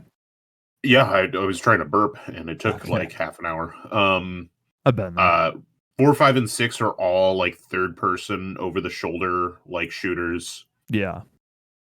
Um those I would say are like some of the big ones that like I remember playing and like enjoying. Um Hmm. yeah, if I had to pick a lean, definitely because of Star Wars Battlefront and Battlefront 2, because Battlefront 2 was one of the 4 games on the PlayStation 2 that I played religiously. I went through and I unlocked every perk under every class. Like, I grinded the fucking shit out of every single class. God damn. Yeah, there's a reason why when we played that, like, it was you, Justin, and I, right? Who played Yeah. that? We played it on Yeah. like Steam. There was a reason, like, even though I hadn't played in years, like, I still, like, was pretty decent at it. Yeah. No, I Is remember because you being good at it. I like it. It was definitely like it's part like definitely I liked Star Wars growing up, but like it is like the capsule of like I like it. That is Star Wars to me. Is like Yeah. Star Wars Battlefront 2. Pandemic Star Wars Battlefront 2 is like that's it. That is Star Wars in a video game. Yeah, and it was great. I loved it. I loved it. So yeah. I want to go around just one more time and just have like a quick uh mention of like one more genre that's kind of just something that like stuck with you. Hey. Hi. I have one. You have one. Rhythm games. Yeah. We haven't really talked about that much yet. And it's not, you'd be surprised, it's not just Guitar Hero and Rock Band for me, No, I'm although sure there's those a were lot. big for me growing up. But like, I had Donkey Konga. I have the fucking bongos. One thing, like before anything though, before like Guitar Hero, Rock Band, whatever, DDR was like one of my favorite games as a kid, because like I never owned it personally, but like I feel like I say this for a lot of this shit, but I had friends, I had connections, which is how I experienced a lot of this shit growing up. But like I had a friend with like a DDR mat for PS2, and like that shit is so fun. And I think I've told the story on podcasts before, but like during my I want to say it was fifth and sixth grade elementary school years, we had like in one of the things we did in gym class was DDR, and we had a DDR competition in the sixth grade for the entire school, and I got first place. Nice. Granted, it was 2 plays of the easiest song on the game, and I got a perfect score both times, so I got first place by default. But there was only one other kid that got 2 perfects. So, but anyway, DDR was big for me as a kid. But obviously, like the first like Guitar Hero or Rock Band that I owned personally was Rock Band 2, and I got like the full band kit, and that was a huge one for me. I sunk hours upon hours on like all instruments in that game. And like I didn't even like play it with other people that much. Like I mostly played by myself. I want to build But off like of what you said with that. but like I just played it a shit ton. Like I just never got old to me for some reason. So for me, rhythm games, I'm more of like specifically a like music game person where it's like I have to know the music or like the music.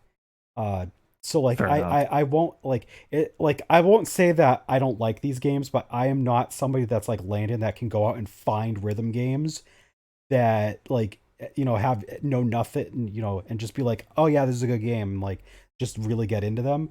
I have to like have something that I like. So like I like playing the Hatsune Miku Project Diva games. They're actually solid, but it's because I like the songs. I like Mhm. I like a lot of the songs from Guitar Hero 1, 2, and 3. I used to play Guitar Hero 1 and 2 and 3 a lot with friends actually. So that was how I played Guitar Hero. Um I also would play a lot of Beatles Rock Band with my friend. We would just switch off songs. We would all take turns. We would, you know, take the guitar, we'd play through a song, go to the next person, just kind of rotate and just jam out. And that goes to all of those games in those like 2 franchises. My first my first rhythm game though, I'm trying to think because I don't think it was either one of those. Um I don't think it was any of those games. I'm trying to remember which what my first exposure was. Um, but like I have to like the thing I'm saying is I have to like the music most of the time. Like I do really like Elite Beat Agents, but the reason that I like Elite Beat Agents, part of it is like the wacky characters and the story behind it. But I partially like it because of the weird song, like the list of songs that they put into it.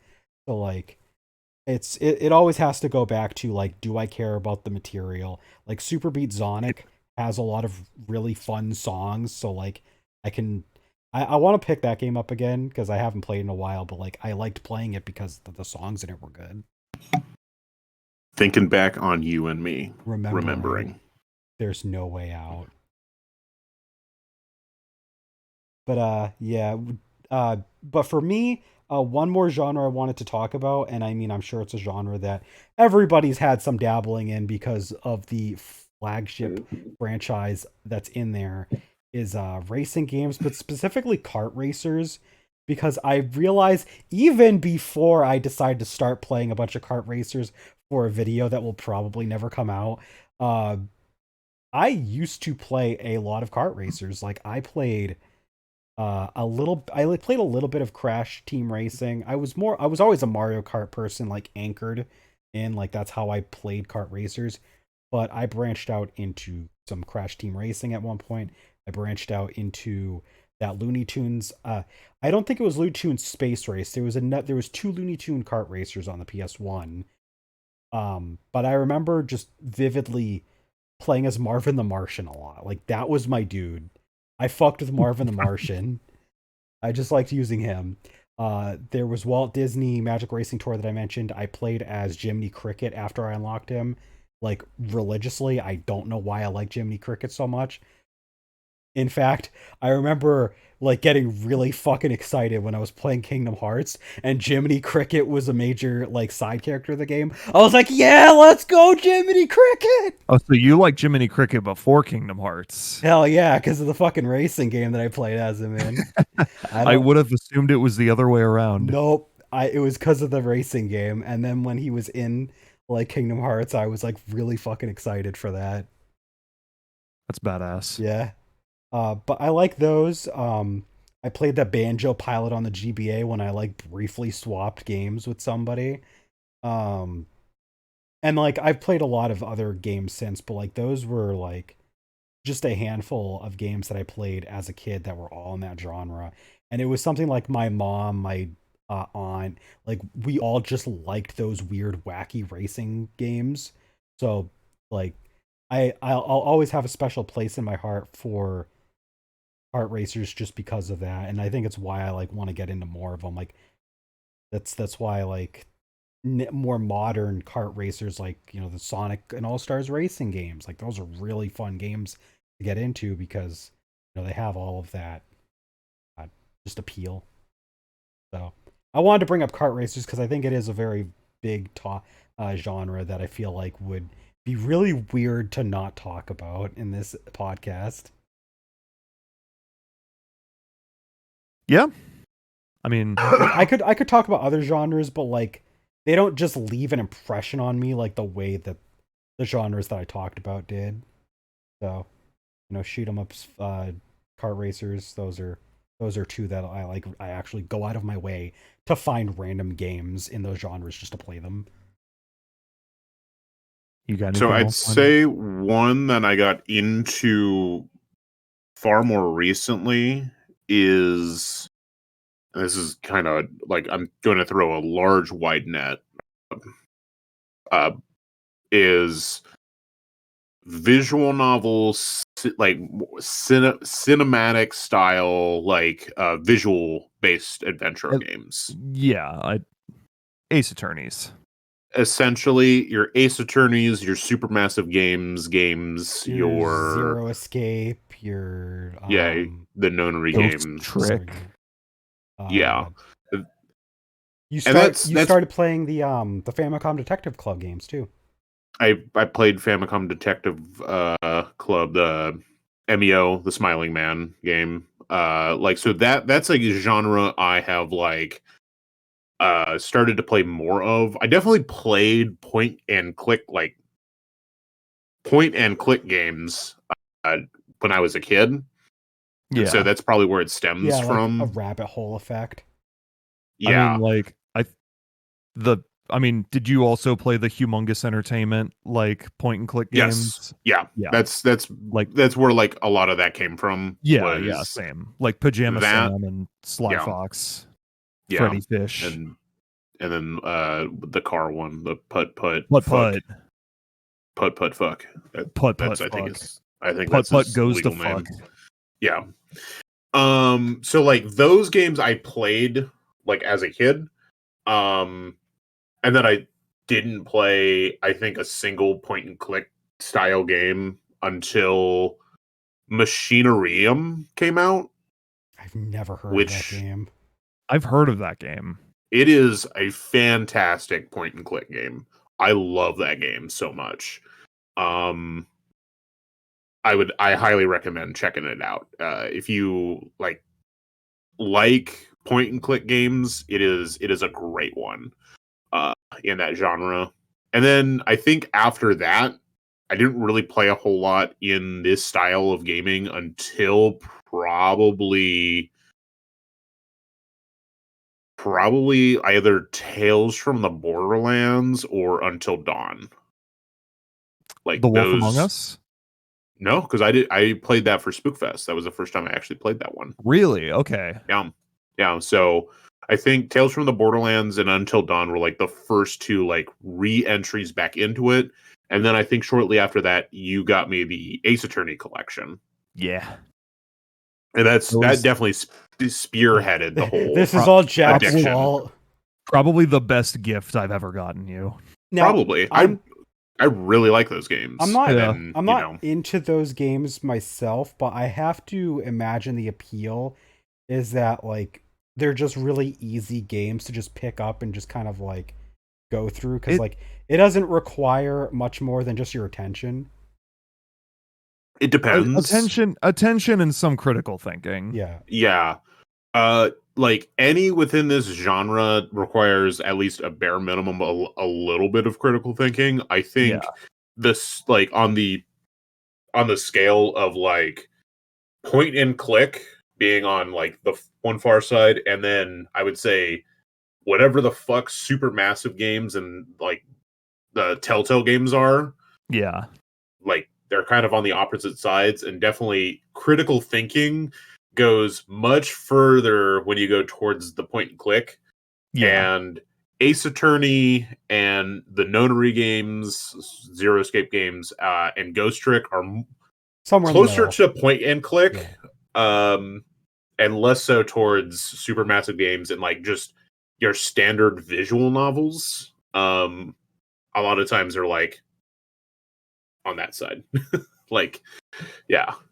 That's at least that's my feeling on it. You know, because you're dating visual novel where you just are reading text and then like clicking dialogue. So you like a very specific subgenre of that overall genre of game, basically. I would say I lean towards the like slightly more critical thinking side, but I love the fucking popcorn that is whatever Supermassive Games does, because it really is just like popcorn. Yeah. It is the popcorn of video games. It is easy. Doesn't matter what the fuck you do, you get the credits at the end. Yeah. Which is perfect. I love that. And that's I think we talked about this last year during Spookfest, our October Spookfest episode. Yeah. Where we were talking about horror games. I love those games because I can have I don't have to invest. I have to invest time. And usually the what I receive back from that is just like popcorn. It's it's easy. And it's a fun time. Yeah. It's not obviously not you're not going to get Oscar caliber writing or voice acting, but that's not what you're here for. You're here to have fun and watch a goofy horror movie. Yeah. Yeah, you're not, and I can control it a little bit. It's if the more point and click and the more analytical versions of those games are your sense of accomplishment, fulfillment in that genre. The other side's just pure entertainment. Yeah. It is 100% entertainment. And then your more standard visual novel is like the step over from that. Yeah. I feel like, and Yeah. I've played a couple in that genre, Katawa Shoujo being like Katawa probably the Shoujo. big one. Yeah. Yep. And like that, it doesn't really do a whole lot for me. I like having like other bits of gameplay, and so like your Famicom Detective Clubs, your Professor Layton's, your Ace Attorney, your Zero Escape games, like those Yeah. have more going on than like a strict visual novel. Mhm. So like I usually like I would lean towards that, or like just jump over. Yeah. It's like just it's like I'd like either like 80 plus or like 0. I don't need anything from 1 to 79. yeah, pretty much. Yeah. That's a At pretty least good that's way my of putting feeling it. on that. That's a pretty good way of Yeah. putting it. I mean, like maybe not for that No. genre, but I'm sure like Jack, if you thought of something like you'd have something similar for yourself and like the way that you like to play games. And like for me, I like that sort of thing with like I guess with like certain like turn-based RPGs, like I like something where I like either have a ton of strategy or sometimes I just like the dumb easy okay if I just click the attack button I just win sort of thing occasionally. Like I like some on like both ends. It's really weird. I guess I'm kind of like that with. No, I thought I was going somewhere with that, but I don't know. I was gonna say RPGs and say like I like the harder ones, like the SMTs, and I like the piss easy ones, like the Pokemons, and like the middle ground stuff is where I don't really get into it that much. But honestly, even like the SMTs that I like aren't that hard, so it's kind of a moot point. Yeah. Okay. I thought I had something, but I didn't. So I think that's a pretty good amount of discussion on different genres of games. We covered a lot of bases. Obviously, there's so many genres. We could be here all day, but We didn't talk about porn Oh games. my god. That's the after hours cut. Oh shit. That's the Patreon exclusive podcast. Yeah, that's the bonus content. But I think that's about it. Do we have enough time to like do like a quick like wrap up and like or Yes. or that's up to Landon. He's got to cut this. What? I just want to play the Ys 10 demo. Why do you have to make me talk more? Oh, I'm giving you the fuck. option. You can talk more if you want. All right, Jack, what have you been up to? You're just gonna look really disgusted the entire time. He's gonna look like he shit himself. I shat you. What? What does that mean? I don't even know. I don't know. Anyway, hey. Hi. I said I was going to do this last podcast, like the upcoming weekend from the last podcast, but it happened in the last 2 weeks. Excuse me, I burped. Let's see, the weekend of the 12th, the 11th, 12th, 13th. My dad and I, sure, yeah. My dad and I went down to Nashville. I had never been to Nashville before. It was an experience. We mostly went to see Jason Isbell play at the Ryman Auditorium down there. We saw him twice because he does a full fucking residency there, and we saw him both on Saturday and Sunday night. We also went to the Colts game down there because I am a Colts fan, and they were playing in Tennessee that weekend, so it worked out. It honestly, the thing about Nashville that surprised me the most is that it is surprisingly easy to get around. Like, you would think like a city that's growing as big and fast as that one would be like a fucking nightmare for traffic, but it's not terrible. Like, I was expecting like Chicago bad, but it's not even like Detroit bad. Like, it's surprisingly well regulated. On like at night though, they're just like people, like thousands of people just like on the streets partying for no reason, like no events, no actual like anything going on, but like I'm so serious, like they had an entire street closed off, Like the entire street right next to where the hockey arena is was like just closed off because there's just thousands of people on the streets just like partying. It's nuts. It's overwhelming, honestly. Were they doing fentanyl or something? I don't fucking know. That makes But sense. but no, I had fun. I got to see my sister that lives down there who I hadn't seen in a while, so we had a good time. Okay. And also a few games came out not a few games came out in the past couple weeks. I got Zelda and Animal Well in the past couple weeks, but recently the new Mario Party came out, and I have been playing some of it with Bethany. I have What? not had the I haven't chance. played any of it. I have not You had the chance cheater? to play it. I don't even Sorry. own it yet. It's okay. Mini review, like very short review. It's the mini games are really good. Like it is like really, really high quality mini games. The boards are good. Like I do like the boards that we've played on so far. The problem that I have with the game is that it plays at like the speed of Super Mario Party. So like games can take a while. Like what is in like Mario Party Superstars, like a 20 turn game is probably an hour and 15 minutes, give or take. In this game, a 20 turn game is like well over 2 hours, like teetering on 2.5. Like, but you can alleviate some of that by turning the text speed all the way up to fast, and you can change your opponent's speed to fast, but for some reason your own player character movement speed is unaffected, which is weird. I kind of wish they would just make the whole thing faster, but it's still fun. I mean, like I had a great time. I've had a great time with it so far, but yeah, Okay. expect streams of this in the future. Trying to think where we cut off the last episode, what I was up to. In case I didn't mention it, I had been playing through parts of all games. I started Final Fantasy Mystic Quest.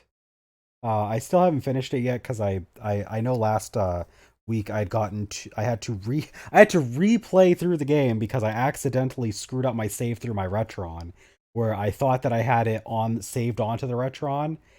So no, I thought that I had it. Yeah, I thought that I had it saved on the cartridge, and then I was going to copy it to the Retron, but it actually had already saved to the Retron. So when I copied the save from the cartridge to the Retron, I then had to restart my game.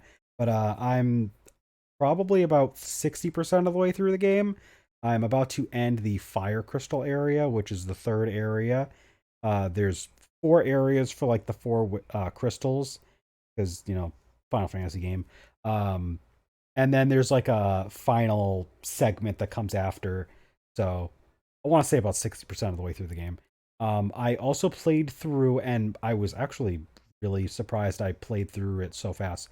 The original Phantasy Star through the Sega Ages release. That's a really good release for the game. I will say, mini review, it holds up pretty well if you play the Ages release because of the little quality of life features it adds.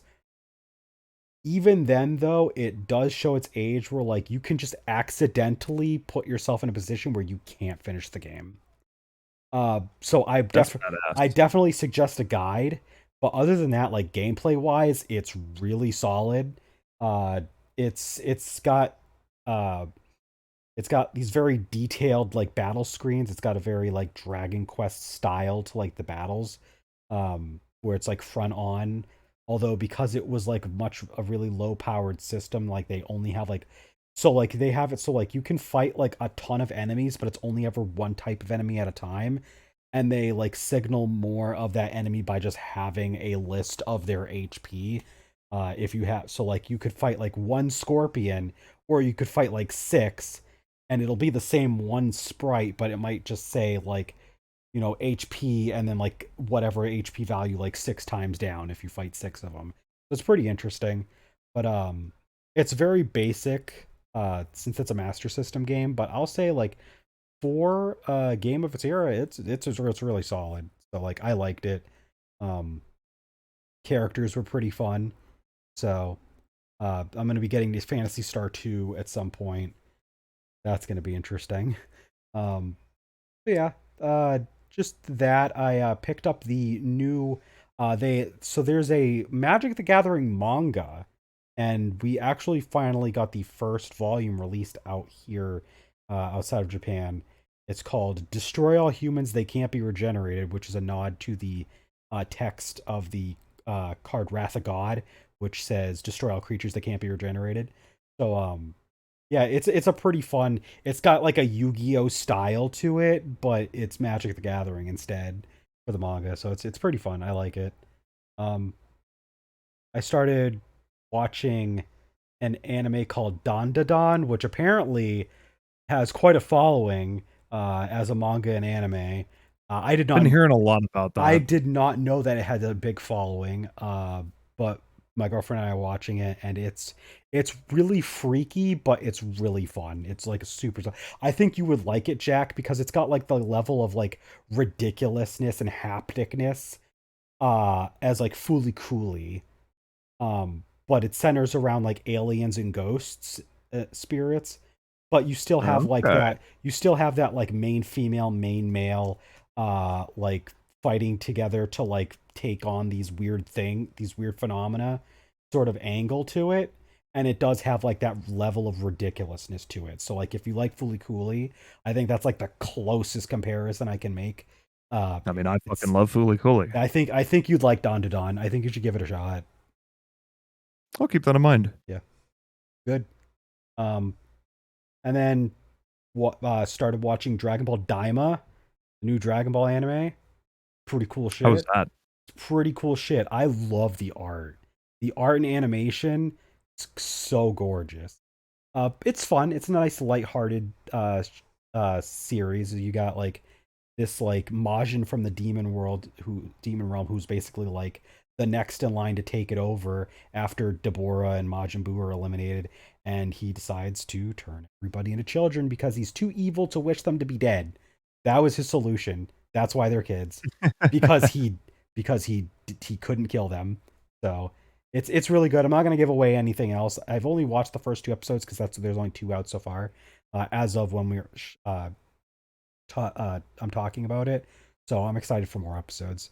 Other than that, like not a whole lot new. I mean, I've been like flipping around a bunch of different anime, uh, just playing a bunch of different games, playing stuff that I haven't gotten to yet. Like I'm going back to like Pokemon Let's Go Pikachu.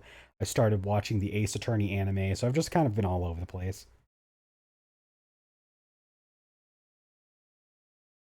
Landon, Landon's been dancing. I looked at the Gaming Stooges YouTube channel history, and I can see what he's been listening to. Really?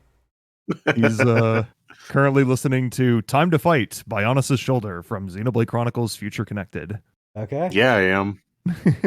Shout out to Xenoblade Chronicles Future Connected OST. Fantastic. True. Did I beat Zelda after the last podcast? I think so. I think you did. Yeah. Okay, I beat Zelda Echoes of Wisdom. That game's fun. I played and beat Cocoon. That game's fun. I started Animal Well. I feel sorry for Animal Well because I'm dropping it for now. Not because it's bad, Yeah, but because because Yeast 10 10. Nordics. Yeah, Yeah, Yeast 10 Nordics comes out this week, baby, and I feel that. Maybe. I I feel literally I that like cannot wait. the reason for I feel the same way about like Mario Party Jamboree, as I would play it, I would try to get it, but Sonic Cross Shadow Generations comes out this Friday, and that's the only game that's going to have my attention for a little bit. Yeah, I need to get that too. I'm buying that. That comes out the same day Yeast 10 Nordics comes out. And you are not touching Damn. it right away. I'm going to lock it up and throw it away. Because You're buying I it on the just Switch, right? yes, Yeah. I'm going to get it on PS5. because I don't care. Also, I played Frontiers on the Switch and it was fine. I know. I wanted like a reason to like have PS5 Oh games. no. So. You can buy it on the PS5. I'm just saying, like I know what I'm going to get into, and I don't care. I You don't care about care. the slightly better graphical fidelity. No, because I'd have to play it on the PlayStation 5. I'm not trying to win you over. I was just No. saying which. My Switch is right here. I'd have to go to a totally different room in order to play. Yeah, that's fair. That's just too far when I can just play Ys 10 Nordics right now. Nintendo, where's our sponsorship money? We're literally giving people the best reasons to own a Switch. Not having to get up to go to another room? Come on. Exactly. Oh, you guys are still here? And that's our show. That's our show. Roll the outro. Roll the outro, yeah. Goodbye. Bye. Yeah, whatever.